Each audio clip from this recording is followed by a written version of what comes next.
and the Dubs won Sam on Sunday. Different on a couple of levels, but a common trend between both victories is the sense of self-satisfaction when you start out at the beginning of the year in the winter.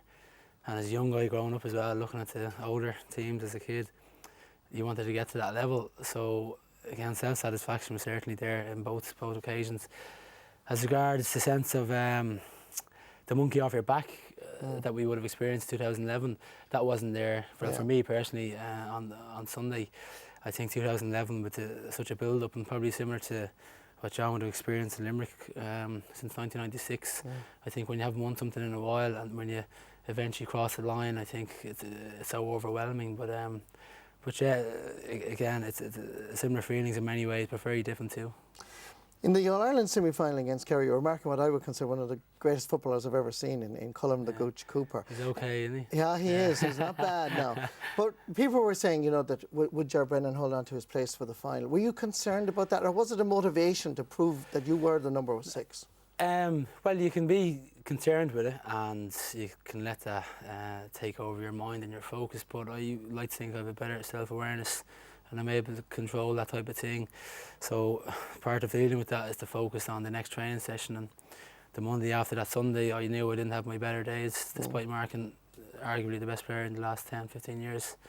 And I just had to focus on the game to come and kind of start off with a clean slate, and that's what I did as regards my own preparation in the lead up to the final, and thankfully Jim and his management felt it was enough and they kept their faith in me. And you proved a point. Thanks very much. And in terms, even knowing you as I do personally, and a lot of the Dublin footballers, mentally you seem to be very strong. And are you already thinking about the championship of 2014? Yes and no. You know, there's always pub talk about, geez, you could be whatever 2 in a row, 3 in a row. You can outdo the 70s team, but it's probably not fair to be talking about it in such an environment. I think you need to enjoy the achievement that we've just made, and maybe in a couple of weeks when we sit down as a panel and maybe look at the aims and goals for 2014. Vincent, what about Mayo? I mean, they've lost 2 All-Ireland finals now in a row. Came very close, as Andy Moran said to me in an interview on Monday. They're only 1 point away, but that having been said, where are they now, do you think? Well, I think unfortunately we frame everything, Marty, in terms of the last 70 minutes we've seen, and there was nobody talking about it being the end of the road for Mayo last Sunday morning. I think, you know, they've every chance of being in the mix next year.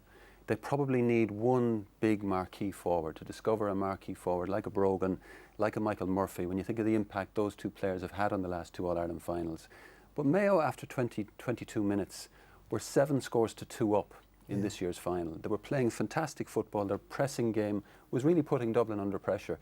And one thing I'd like to hear from Ger is, I never saw so many lads exhausted, physically exhausted after 30 minutes of a game. I remember Michael Dara McCauley coming out of defence, passing a ball to you, and the instinctive thing was to look for the return pass, but he couldn't go and he waved you on. I've never seen that in players so early in a game. Yeah, I suppose there's a couple of factors. I think you can look at the occasion and the mental strain that it can have as regards preparation, but I think primarily it was the weather and the lead up to the game. It was actually quite cold, and there's a couple of lads had colds and chest infections and stuff, so we had to kind of manage that as best we could. But yeah, I think at half time we were knackered, and I remember chatting to lads at the end of the 80 minutes. How did you feel? You felt exhausted. Great, obviously, to win, but you felt so exhausted. So I think managing the hydration levels was a key factor as regards our performance too on the day. Let me just dwell a small bit on Mayo, because Cork in the 80s, if I remember correctly, lost 2 All-Ireland finals and then came good again. But as a manager now, John, how would you readdress Mayo and get them geared up again for the championship? Yeah, I mean, there's no doubt that's an issue, you know, that you've now played in 2 finals, you've lost both finals, be it, you know, this year by a point. And I mean, I suppose Tipperary hurlers were there as kind of bridesmaids to Kilkenny for a while, but at the same time they won one in the middle, you know, of their finals with them. Like, freshness is obviously something now that James Horan will have to be aware of. That how do I get the freshness back into the panel because, you know, as we were talking off camera there a while ago, Ger and myself, about when they started, you know, and this year they started on December the 8th, we in Limerick started on December the 4th. You know, this was 22nd of September on your second year of being in the final. It's a long year. They're now going back to their clubs. Like, it's, it comes down probably to how badly do Mayo players, because it's only the players who are there now. Doesn't matter about the players who are gone or tradition or anything else. The players who are there now, how badly do they want it? And if they want it badly enough, they'll find the wherewithal to go and commit another year, because you are committing. There's no doubt you're committing. It's 100%. Your social life is gone. You have to eat properly. You have to hydrate every day. You have to go to the gym. You have to do your collective training sessions. You have to watch your videos. It's absolutely 100%. So whether they want that badly enough and are going to commit, that's I suppose that's where it lies right now. Well, knowing the Mayo people as I do, and the Mayo squad of players, I think they will be back in 2014. Well, we move on. Well, the Hot Seat Quiz was a regular feature of the show this summer, and finally, we have a winner. This summer, apart from a Celtic cross, the Hot Seat Quiz became the goal that all the players dreamed of. Some of the best names in the country arrived with high hopes, but many realised that performing in front of 80,000 in Croke Park is no preparation for the pressure of the hot seat, including our esteemed guest, Ger Brennan. Yeah, 7, it's not a bad number. Lucky number for a lot of people, lucky number for me. Still lots of work on, They were difficult. Oh, 1 pint. I'd rather be bet by 10 nearly. I'd be slagged off for that. Can't believe it, I could have got 10. And yours truly. I genuinely thought I would do a lot better than that. Those questions were very difficult. But one star shone brighter than all the rest. 1994, 6, Dublin. Pat Horgan, Tipperary, Parnell Park, and Downey. 5, Haymills, and Dalton. 1999. You scored a fine personal tally of 11, sending you straight to the top of the pile. No way. So I give you the Hot Seat champion for 2013, Kilkenny's Katie Power. Oh, it means so much. I'm so delighted. Can't believe my name is on the Championship Matters trophy. Might bring the Championship Matters trophy around to the schools, sure. Pretend it's the Duffy Cup anyway. Make myself feel better for a while. I heard a vicious rumour that Marty was flat out studying for the quiz, so I was a small bit worried that he might have snatched it off me and by the end, but I'm glad I bet him anyway. Firstly, I hope to retain my Championship Matters title. I'll be going strong for that now. Must keep studying my general knowledge of GAA, but hopefully the Stripey women will be back bigger and better in 2014. Marty only got 3 in the quiz. That's a total embarrassment. You'd want to pull up your socks now and start studying, or you're not going to get anywhere near my trophy. Yeah. So here is how the final leaderboard looks. Well done to all the lads, but it's Katie that walks off with the top prize, well clear of the field.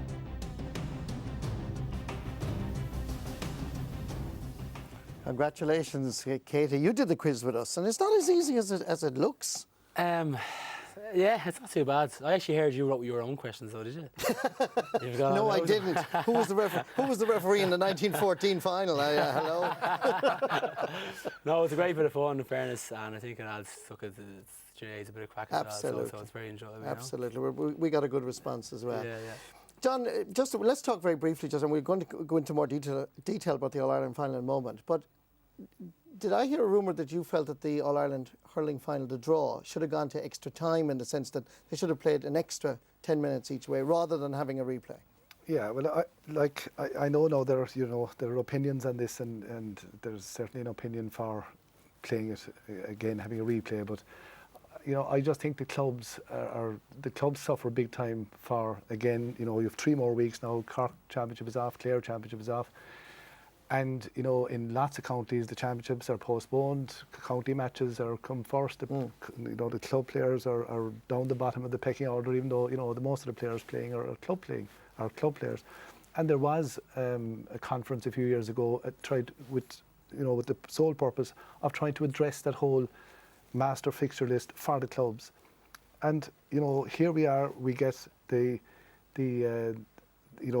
GA themselves kind of deciding, well, yeah, we need to address this. And yet when it comes to, the situation of a final, where what an anticlimax it is for the final to finish, or to not finish on the day. So there's a decision to be made. do we finish it? And no, I know this has to be decided at whatever, Central Council or at Congress, but I do feel that they're showing no respect to the club players by not finishing off these games. And, you know, and for the players themselves, it is an anticlimax. They go back for another 3 weeks training. It's putting more financial pressure on the fans to come up and watch the game again and to stay over the weekend and so on. And, you know, it should be finished on the day. All the big competitions in world of sport are finished on the day. Yeah. I think the GA should now change their rules and finish their All-Ireland Championships. I know you have a strong argument, John, but you know what? We're all looking forward to the replay on Saturday evening, to be honest. No. Well, the hurling final replay is fixed for this Saturday evening, and it will bring down the curtain on an extraordinary year for hurling.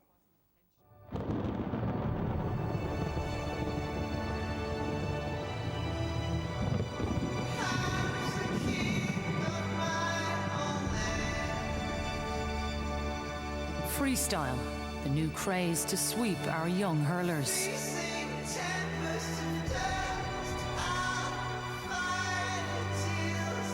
Truth is, this whole summer has been a feast of freestyle.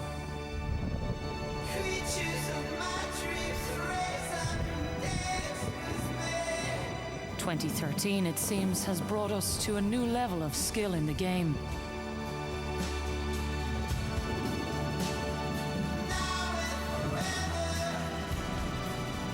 Sure, we have marvelled down the years at the wonders of skill we have seen.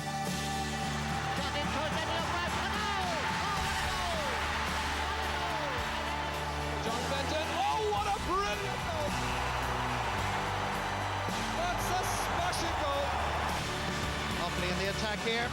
John Troy, this thing is eye open, lovely skill! Oh, that is a superb goal! Casey Broderick. It's like it's an egg and spoon race. He's taking it forward adventurously. Lovely skill getting it over Kennedy. Oh, Gerald, that is fantastic. The masters of the craft have never failed to bring us to our feet. But this year, it seems different.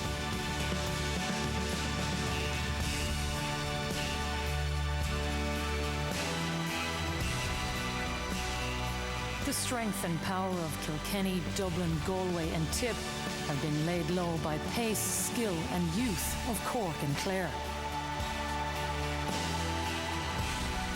The fastest field game in the world, it seems, just got faster. Maybe sometimes we take it for granted. Maybe we're spoilt by the feats we see every Sunday.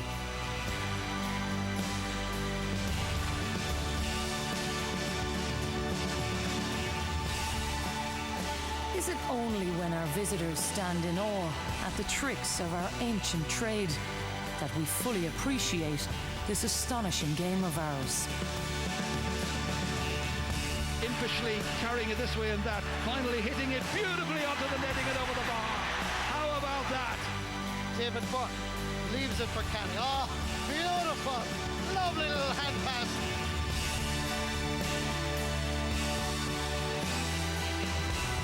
Oh, he's got it beautifully with a curl, yes! Freestyle hurling and the best championship in living memory remind us of how lucky we are. There is no greater game than this hurling of ours. On Saturday evening, we'll get one last glimpse of freestyle in Croke Park for the year. These are great days.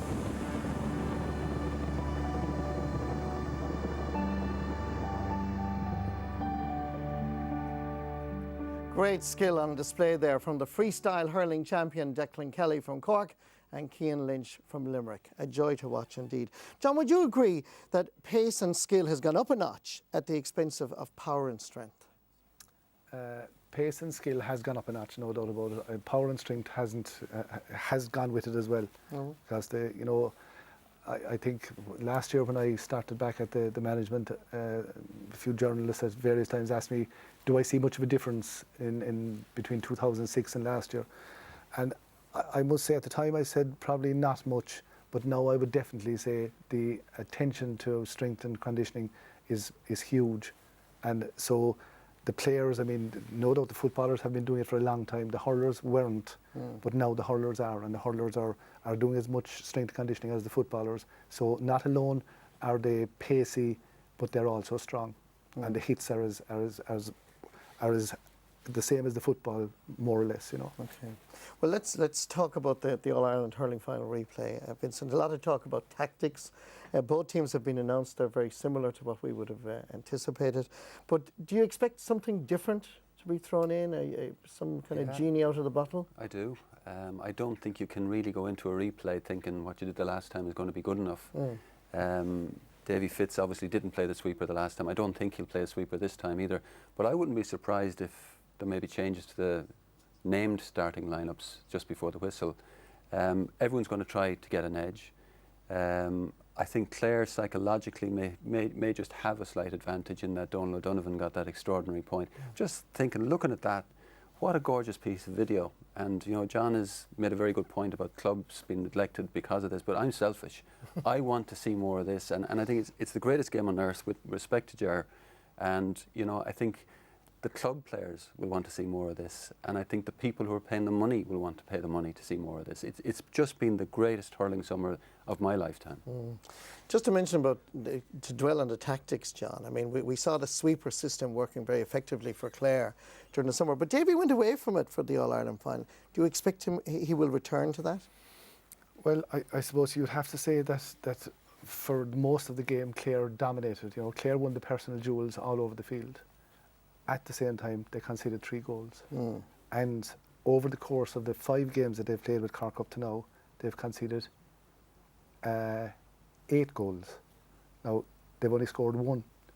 So if I was looking at that stat and I was saying, you know, we're after scoring 100 and something points, which Clare have scored, but they've conceded 8 goals against Cork in 5 games, I'd be going back to the sweeper system. Even though your system the last day did work very well, but you did concede 3 goals, and they were the difference between Clare not winning the game. Sure, I know you've played a lot of big games and replays as well, but mentally, who do you think has the advantage here? I don't think you can probably answer that honestly until the result. I think the result of the show, I think the team that maybe gets away from all the distractions after the game and maybe gets themselves into some sort of bubble and just focuses on themselves again, gets the body right, but I think in particularly getting the mind right will be the key factor to determining the final results. I think I obviously watched the game as well. It was an unbelievable game, and I agree with Vincent. I think it is the best game on earth. It's better than football to watch when it's played, akin to what we saw there. Yeah, I'm really looking forward. It was going to be an amazing encounter, and with some of the tactical battles that we have seen throughout the season with the hurling, it's going to be interesting. You know, they say about the All-Ireland finals, they're different. Heroes emerge from the shadows that you don't actually expect. Now, we saw Brennan Brogan, who we know has the magic. Who do you think will come out of the shadows and be a hero next? Well, we saw Fergie Toohey, for example, in '95, and I think Conor Ryan the last day. What a performance at centre back! You know, absolutely magnificent. It's very hard to say because, you know, certainly the way Clare are playing, and the one thing that we discovered the last day is they're not slaves to a system. We actually were defining Clare by their system up to the final. We thought Patrick Donnellan sitting in the pocket in front of the full back line was an absolutely essential part of their game. But what they showed the last day is they can go man to man, and they got 25 scores in an All-Ireland final. It's almost unheard of that that's not enough to win. John is absolutely right. The concession of goals is the big worry for Clare. And I think what you'll find is, obviously one of the big debates has been Anthony Nash and 20-metre frees and penalties. I think you'll find if Clare are going to foul men, they'll foul them further out the field, and they won't give Nash an opportunity to get in there again. So in a word, Vincent Hogan, because it's voting time, Cork or Clare to be All-Ireland champions? Clare. Clare. Ger Brennan? Clare. Clare. John Allen. The responsibility rests with you for Championship Matters. Cork or Clare, in a word? A hesitant vote for Cork. There's a surprise, John Allen. Almost time to go, but we do have a competition to tell you about. Ulster Bank, proud sponsor of the Senior Football Championship, are giving you the chance to win a fantastic 5-night break for you and a friend to New York City. This great prize includes return flights, a 4-star hotel stay in Manhattan, and 2 tickets to see New York's first football championship game of the season next May. On top of all of this, there's €1,000 spending money too.